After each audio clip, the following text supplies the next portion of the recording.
वेदांत नारायणीति नामिने।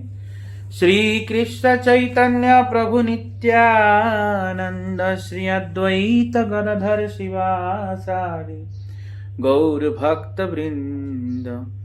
हरे कृष्ण कृष्ण कृष्ण हरे हरे, हरे राम राम राम हरे हरे।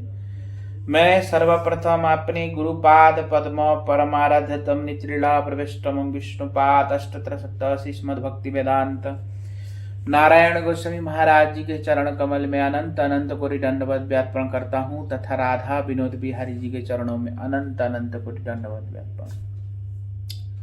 हम लोग कथा श्रवण किया था, ये सब कल की कथा, तो आज उसी का और विस्तार से व्याख्या बता रहे हैं। शांति क्षुब्ध होने का कारण उपस्थिति होने पर भी चित्त का क्षुब्ध न होना, इसी को शांति कहते हैं। शांति किसको कहते हैं? चित्त शुद्ध।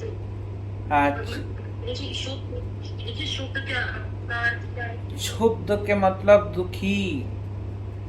अगर कोई ऐसी परिस्थिति आ जाए तो हमारा चित्त बड़ा व्याकुल दुखी हो जाए, तब भी हम दुखी नहीं होंगे किसी भी परिस्थिति से। समझ में आया? उसको शांति कहते हैं। किसी भी परिस्थिति से हम दुखी नहीं होंगे। ये पहला लक्षण, भाव आने का पहला लक्षण। किसी भी परिस्थिति, चाहे परिस्थिति कैसा भी हो, वो दुखी नहीं होगा। क्या नहीं होगा? अगर वो दुखी हो रहा है तो वो जड़ीय प्राणी है। समझ में आया? तो इसलिए वो किसी भी परिस्थिति में दुखी नहीं होगा। इसलिए चित्त क्षुब्ध होने का कारण उपस्थिति होने पर भी चित्त क्षुब्ध न होना शांति कहलाता है। मतलब दुख का कोई भी परिस्थिति उपस्थित हो जाए फिर भी वो दुखी नहीं होगा, ना किसी को दोष देगा। भगवान को तो दोष देने का कोई प्रश्न ही नहीं। समझ में आया? क्योंकि उसको दुख ही नहीं होगा तो प्रश्न, वो दोष क्यों देगा? दोष कौन देता है? जो दुखी होता है, जो परेशान होता है, वो दोष देगा। पर जिसको दुख नहीं, कोई परेशानी ही नहीं है, तो दोष क्यों देगा? समझ में आया? जिनको दुख नहीं, परेशानी नहीं है, वो दोष नहीं दे सकता। तो इसलिए इसको कहते हैं शांति। केवल भगवत भजन में समय व्यतीत करना नाम, इसका नाम है अव्यर्थ कालत्व। केवल और केवल भगवान के भजन में ही समय व्यतीत करेंगे, इधर उधर की तो बात ही दूर है। उनको संसार की कोई भी वार्तालाप अच्छा नहीं लगेगा। उनको संसार की कोई भी वार्तालाप है ना, वो जहर के समान प्रतीत होगा। सोचेगा मेरे कर्ण रंधन में कोई जहर डाल दिया, कान उसका एकदम जलने लगेगा अगर कोई संसार की बात करेगा तो। ये उपस्थित तो अव्यर्थ कालत्वम, उसका एक एक क्षण भगवान के समय में व्यतीत होना चाहिए, ऐसा उसके अंदर संकल्प हो जाएगा। वो एक क्षण भी किसी भी संसार के कार्य में बर्बाद नहीं करेगा। आया समझ? एक क्षण किसी भी संसार कार्य में बर्बाद नहीं करेगा। तो पूरा 24 घंटा तो बड़ी दूर की बात है, एक क्षण भी भगवत आराधना के अतिरिक्त कोई कहीं भी बर्बाद नहीं करेगा। इसी को कहते हैं अव्यर्थ कालत्वम। इसको क्या कहते हैं? अव्यर्थ कालत्वम। और फिर और फिर सांसारिक विषय भोगों में स्वाभाविक अरुचि का नाम विरक्ति है। संसार की विषय भोगों में स्वाभाविक अरुचि हो जाएगा, उनके अंदर कोई रुचि नहीं रहेगा, संसार को भोग करने की इच्छा नहीं होगी, सुख सुविधा की इच्छा नहीं होगी। जिस परिस्थिति में है उसी परिस्थिति में वो प्रसन्न रहेगा। वो क्या रहेगा? प्रसन्न रहेगा। हाँ। और विरक्ति का मतलब है संसार की किसी भी चीज के प्रति उसकी आसक्ति नहीं हो। किसी भी चीज के प्रति तो आसक्ति दूर की बात है। यहाँ तक अगर कोई पुरुष है तो उसको पत्नी, बच्चे, हाँ, यहाँ तक अपने शरीर की सुख के प्रति भी उसको आसक्ति नहीं होगी। यहाँ तक अपने शरीर के प्रति भी आसक्ति नहीं होगा उसको। क्या नहीं होगा? शरीर के प्रति भी आसक्ति होगी। और कोई अगर स्त्री है तो उसका भी ऐसे ही होगा। हाँ, पति, बच्चे, किसी के प्रति भी उसकी आसक्ति नहीं होगा और ना उसको अपने शरीर के प्रति भी आसक्ति होगी। समझ में आया? तो इसी को विरक्ति कहते हैं। इसको क्या कहते हैं? विरक्ति। अभी तो हम लोग शरीर के प्रति बहुत आसक्त है। अगर हमको कोई कुछ कह देता है तो हमको बिल्कुल सहन नहीं होता। तो इसके मतलब क्या है? हम बहुत ज्यादा परिमाण में शरीर में आविष्ट और आसक्त है। इसका मतलब ये होता है। फिर आया मान शून्यता। अपने उत्कर्ष के रहने पर भी मान रहित रहना ही मान शून्यता है। जाति, वर्ण, आश्रम, धर्म, बल, ऐश्वर्य, उच्च पद आदि से मान का उदय होता है। इन सब के रहने पर भी जिनके हृदय में युक्त भाव उदित हो जाता है वे साधक न सब प्रकार के मानों का सहज ही त्याग कर देते हैं। और पद्म पुराण के अनुसार कोई विख्यात राजा कृष्ण भक्ति होने पर राज्य संपत्ति का अभिमान सर्वथा त्याग कर अपने शत्रु राजा के नगर में माधुगुरी द्वारा जीवन निर्वाह कर भजन करने लगे। वे ब्राह्मण और चांडाल सबकी सर्वदा वंदना किया करते थे। पद्म पुराण में एक कथा है ऐसी। एक राजा थे जो कृष्ण भक्त थे और उसने क्या किया? अपने संपूर्ण राजपाट को छोड़ के अपने शत्रु राजा के पास जाके भिक्षा करके वहाँ जीवन निर्वाह करने लगे। ऐसा तो इसलिए कह रहे जिनके हृदय में भाव उत्पन्न हो जाता है उसको सम्मान का कोई आशा ही नहीं रहता।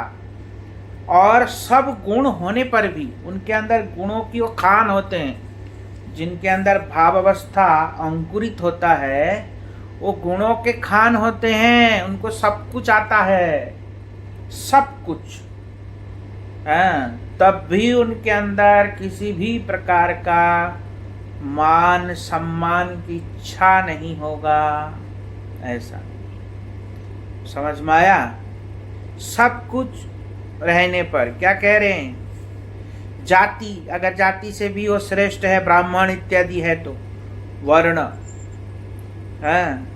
आश्रम, 4 आश्रम में सन्यास आश्रम श्रेष्ठ है। बहुत लोग अपने आप को सन्यासी समझ के भी गर्व करते हैं कि मैं सन्यासी। नहीं होता ऐसा? तो आश्रम, जाति, वर्ण, आश्रम और धन। धन मतलब है अगर अधिक धन होगा तो बल, हाँ बल, बहुत बलवान है, बलिष्ठ है। और सौंदर्य बहुत सुंदर है और ऊंचा पद आदि में प्रतिष्ठित, सारे लोग, जगत के सब लोग उनके चरणों में गिरता हो, उनको प्रणाम करता हो, किसी पद में प्रतिष्ठित, जैसे कोई महंत हो या गुरु हो या पद प्रतिष्ठा या कोई मंत्री या कुछ भी हो। नहीं समझ में आया? ऐसा सब कुछ होने पर भी, भाव अंकुरित होने से, ये सब गुणों से सुसज्जित होने पर भी उनके अंदर क्या होगा? हाँ, मान रहित रहना, मतलब हमेशा वो मान रहित रहेगा। कोई सम्मान करे तो भी ठीक, ना करे तो और अच्छा है, ऐसा। और अंदर से कोई इच्छा भी नहीं होगी कि मेरा सम्मान करे। हम लोग क्या करते हैं? हम लोग बड़े तारीफ के भूखे होते हैं। हम लोग कैसे करते हैं? अगर हमको पता चले कि ये व्यक्ति मेरा तारीफ करेगा तो हम उसके पीछे पीछे घूमते हैं, कब ये तारीफ कर दे, कभी थोड़ा सा तारीफ कर दे, थोड़ा तो कर दे, कुछ थोड़ा तो कर दो, ऐसा। और नहीं करने से बहुत गुस्सा हो जाएंगे। एक व्यक्ति था, हाँ, एक हमारे मंदिर में एक व्यक्ति था, वो ब्रह्मचारी था, नहीं समझे, लाल कपड़ा वाला। तो दक्षिण भारत से वो आए थे। तो दक्षिण भारत के कुछ लोग हैं ना, आए, वो लोग भी आए। और आने के बाद वो लाल कपड़े ब्रह्मचारी को मिला, और मिलने के बाद उनसे कोई मतलब खास प्रणाम वगैरह कुछ किया नहीं, मतलब ऐसा कुछ खास मतलब दिखाया नहीं कि हम आपको जानते भी हैं। नहीं आया समझ में? और जब वहां पे मंदिर में जाते, दक्षिण भारत मंदिर में जाते हैं ना, तो वहां बड़ा सम्मान करते, अरे महाराज जी, अरे आपके चरणों में गिरना, ये करना, वो करना, वहां करते थे। और यहाँ कार्तिक परिक्रमा में आया ना, तो उनके साथ ऐसा कुछ किया नहीं। वो फिर जब दक्षिण भारत में गए, तब वो व्यक्ति फिर वहां आया जो ऐसा सम्मान किया नहीं था। वो प्रभु जी क्या कर रहा था? भगवान के सामने वो कांसर होता है ना, कांसर बजा रहा था। और कांसर बजाते बजाते जब देखा वो आरती में आया, उसको देख के गुस्सा होकर के वहां से चला गया और जाकर के बाहर जो है कांसर को बड़ी जोर से पटका नीचे। तो दूसरा आके पूछता है, क्या कर रहे हो, क्या? वो तो दुष्ट वहां आकर के हमसे बात नहीं कर, देखो यहाँ कैसा आ गया, यहाँ पे ऐसे कह। समझ में आया? क्या समझ में आया? तो थोड़ा सा अगर हम, तो थोड़ा सा भी हमको कोई सम्मान नहीं करेगा तो इतना गुस्सा हो जाते हैं उनके प्रति, पूछो मत, ऐसा हो जाता है। तो हम लोगों के अंदर तो ऐसा होता है, थोड़ा सा तारीफ कर दो, थोड़ा सा सम्मान दे दो, ऐसा। पर ऐसा नहीं होना चाहिए। भक्ति में ये जो प्रतिष्ठा है ना, प्रतिष्ठा, मान, ये सबसे ज्यादा हानिकारक है भक्ति में।